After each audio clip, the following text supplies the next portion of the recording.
my sister, but she was already dead. When the police opened the bedroom door, everyone looked at me. My hands were covered in blood. The knife was still in my pocket. The detective didn't even ask questions. He simply sighed. So, you finally did it. I looked past him. My sister lay on the floor, dead. Exactly the way I had imagined 1,000 times, except I hadn't killed her. 3 hours earlier, I had every intention of murdering her. If you'd met my sister, you would have hated her too. When we were children, she taught me how to ride a bicycle. When we became teenagers, she taught everyone how to hate me. She stole my friends, my boyfriend, my university scholarship. Even my own parents stopped believing me. Every time something went wrong, she somehow made it my fault, and she always cried at exactly the right moment. People called her an angel. I called her a professional actress. No one believed me, because monsters don't usually look beautiful. They look like my sister. 1 week ago, I found a small black notebook hidden inside our attic. It belonged to my late mother. On the first page, she had written, "If you're reading this, don't trust either of my daughters." I laughed. My mother had always loved riddles. Then I turned the page.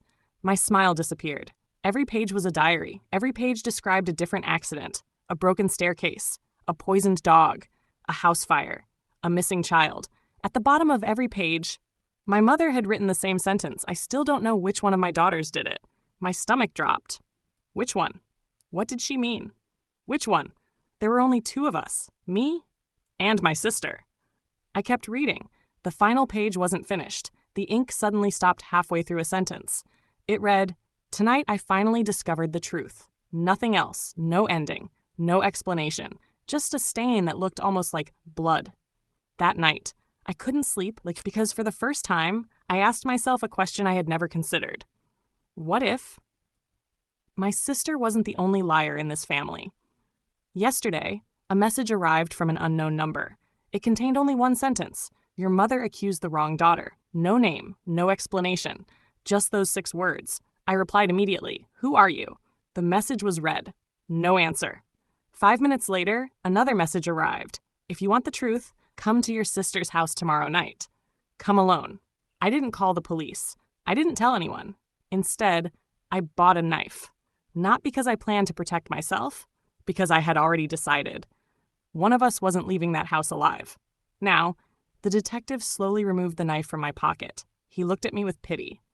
I've been a detective for 23 years. I've seen sisters kill for money, for jealousy, for inheritance. But never.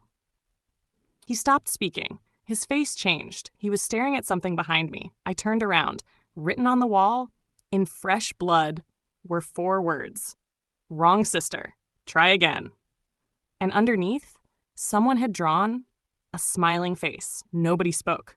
The detective kept staring at the words on the wall. "Wrong sister. Try again." One officer whispered, "Who wrote that?" Another answered, "It couldn't have been the victim. She's been dead for at least an hour." The room fell silent. The detective turned toward me. "When was the last time you saw your sister alive?" I opened my mouth. Nothing came out, because I suddenly realized something. I couldn't remember. Not yesterday. Not this morning. Not even last week. It was as if every recent memory of my sister had been erased. The detective narrowed his eyes. "Convenient." Before I could answer, a young officer walked in carrying a clear evidence bag. "Sir, we found this in the victim's hand." Inside the bag was a silver key. The detective frowned. "Anything unusual about it?" The officer nodded. "It has a locker number." "Locker 309. The detective slipped the key into his pocket. "We'll check it tomorrow." No, the word escaped my mouth before I could think. Everyone looked at me. "I mean, if it's important, we should go now." The detective studied my face for a long moment. Then he smiled. "Interesting. You seem very eager to know what's inside." An hour later, we arrived at the old train station. Most of the lockers had rusted shut years ago. Locker 309 was still there. The detective unlocked it. Inside, there was only one item, a small voice recorder. He pressed play. Static filled the hallway. Then, my sister's voice. "If you're listening to this, I'm already dead." Every hair on my body stood up. The detective looked at me. I couldn't breathe. My sister continued, "I know everyone will blame my little sister. They always do." I froze. Little sister? She had never called me that. Not once in 10 years. Then her voice cracked. If you're hearing this, it means I failed. I couldn't protect her anymore. Protect me? The detective immediately paused the recording, his eyes locked onto mine. What exactly was your relationship with your sister? I laughed. Not because it was funny, because nothing made sense anymore. She hated me. The detective slowly pressed play again. My sister spoke through quiet sobs. If anything happens to me, don't let her read Mom's diary. My heart stopped. The detective reached into my bag. He pulled out the black notebook. I hadn't told anyone I had it, not even the police. He stared at me. You brought this with you? I nodded. He opened it. Then, his expression changed. He flipped page after page, faster, then faster. Finally, he looked at me as if he'd seen a ghost. Where did you get this? Our attic. His hands began to shake. This isn't your mother's handwriting. The world seemed to stop. What? He turned the diary around. Look carefully. I stared at the pages. The handwriting, it wasn't changing. It was changing in front of me. The neat cursive my mother always used slowly twisted into my sister's handwriting, one sentence at a time, one page at a time, until every single word had changed. The final page no longer read, "Tonight I finally discovered the truth." Instead, fresh ink spread across the paper by itself, letter after letter, as though someone invisible was writing. The detective stepped back. One officer dropped his flashlight. Nobody spoke. The diary finished its sentence. Tonight, she finally remembers. Then, the notebook snapped shut on its own. At that exact moment, my phone vibrated. One new message. Unknown number. I opened it. There was no text, only a photograph. It had been taken just a few seconds ago. Someone was watching us, from inside the station, standing directly behind me. But when I turned around, there was no one there. I spun around. The train station was empty. No footsteps, no shadows, no one behind me. My hands shook as I stared at the photograph. Someone had taken it only seconds earlier. The camera angle was impossible. It was standing exactly where I was looking. Yet, there was no one there. The detective took the phone from my hand. He looked at the picture. Then something strange happened. He smiled. Not a relieved smile, not a nervous smile, a smile that lasted less than a second. But I saw it. You smiled. He looked up. What? You smiled. I didn't. You did. The other officers looked between us. The detective handed my phone back. You're in shock. Your mind is playing tricks on you. Maybe he was right. Maybe I was losing my mind. Then my phone vibrated again. Unknown number. Don't trust the detective. I looked up immediately. He was already watching me. What does it say? I locked my phone. Nothing. For the first time, I lied. The detective insisted on driving me home. The journey was silent. He didn't ask about my sister. He didn't ask about the diary. Instead, he asked one question. When you were 10 years old, did you ever fall into a lake? My heart stopped. I had. No one knew that. Not even my sister. I slowly turned toward him. How do you know that? His grip tightened on the steering wheel. Then he laughed. Just a guess. It wasn't. I knew it wasn't. That night, I couldn't sleep. At exactly 2:17 a.m., someone knocked 3 times. Slow, gentle, knock, knock, knock. I looked through the peephole. No one. I opened the door. A small cardboard box sat on the floor. Inside, there was an old cassette tape. No note, no return address, only one word written across the label. Play. I found an old tape player in the attic. The recording crackled to life. At first, there was only silence. Then, my mother's voice. Not crying, not afraid, angry. If you're hearing this, then I'm already dead. And if Daniel is investigating my death, run. I froze. Daniel. I whispered the name out loud. Daniel. That was the detective's name. The recording continued. He'll tell you he's trying to protect you. He'll tell you he wants justice. Don't believe him. Because 20 years ago, he made me choose. My breathing became uneven. Choose what? The tape skipped. Static. Then, one sentence. I chose the wrong child. The recording ended. I couldn't move. My phone rang. It was the detective. I answered without speaking. His voice was calm. Don't listen to the tape. The blood drained from my face. I never told you about the tape. Silence. Long silence. Then, he quietly asked, Did your mother tell you? Which child she chose?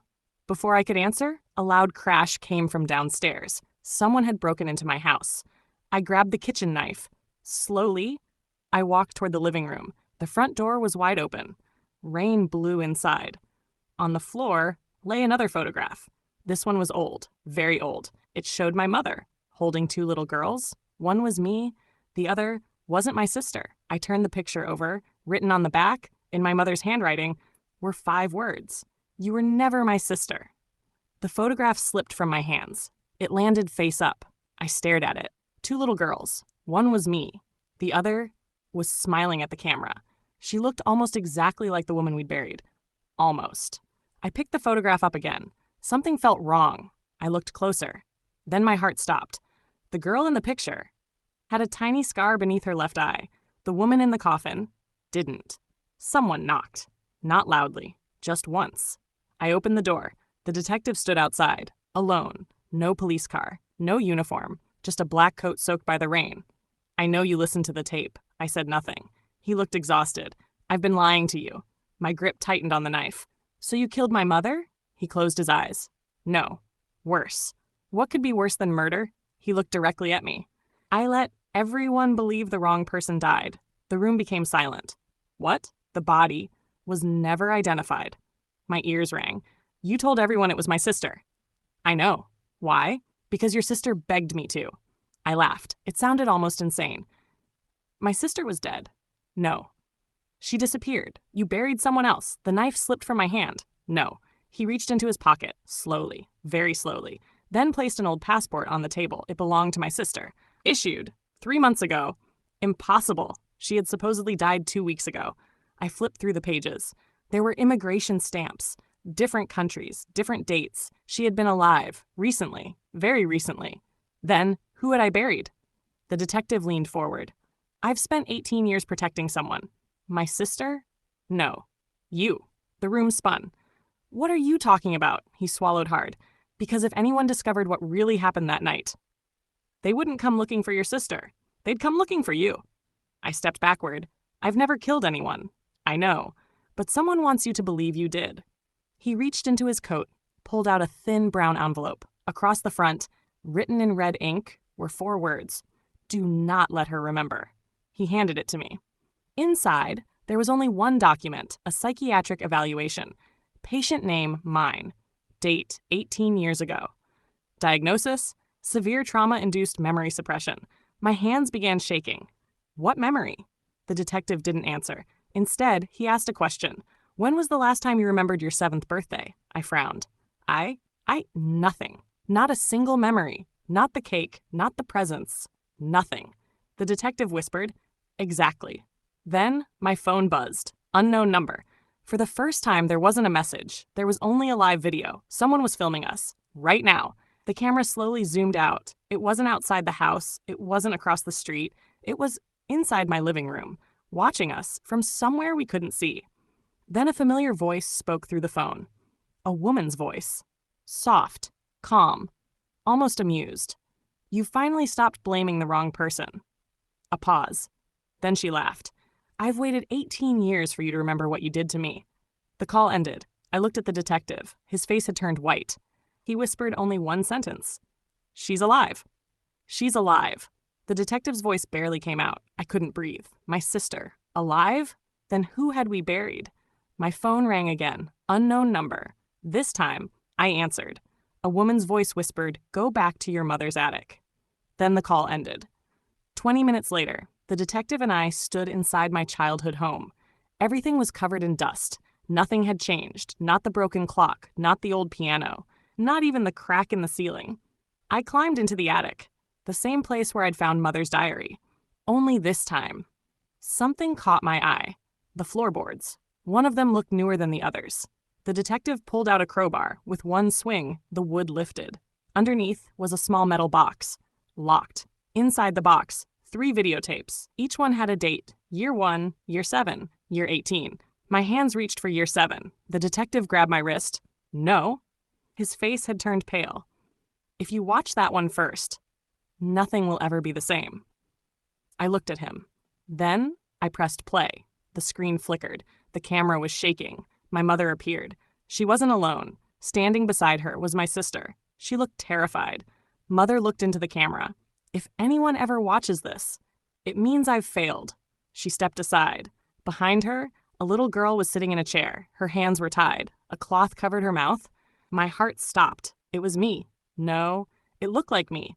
Same hair, same eyes, same birthday dress. Mother looked into the camera again. If you're wondering why there are two girls, you're asking the wrong question. She untied the frightened child. Then she pointed, not at the little girl, at the camera. If you're watching this, you're not my daughter. Silence. The room disappeared around me. I couldn't hear anything. Mother continued, my real daughter died when she was 7. I dropped to my knees. No, no, no. Mother kept speaking. The child you know as my daughter was the only witness. She saw everything. She had no family, no name, nothing. So I made the worst decision of my life. I gave her my daughter's name. I told everyone she survived. I buried my own child and raised a stranger. The tape ended. Silence. I stared at the black screen. The detective wasn't looking at me. He couldn't, because he already knew.